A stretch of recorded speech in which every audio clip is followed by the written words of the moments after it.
अल्लाह अल्लाह वो तो सजी रात गुजरी चंबे दी बूटी मेरे मन विच मुरशद लाई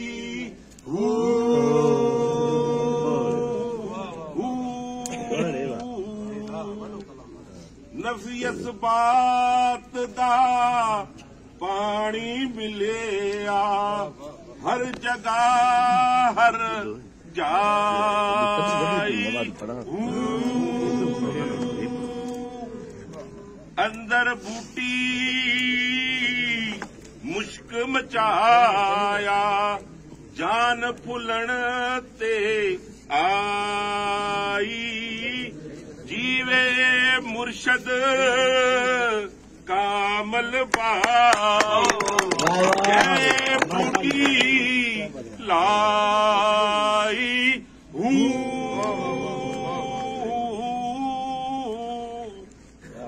वाह।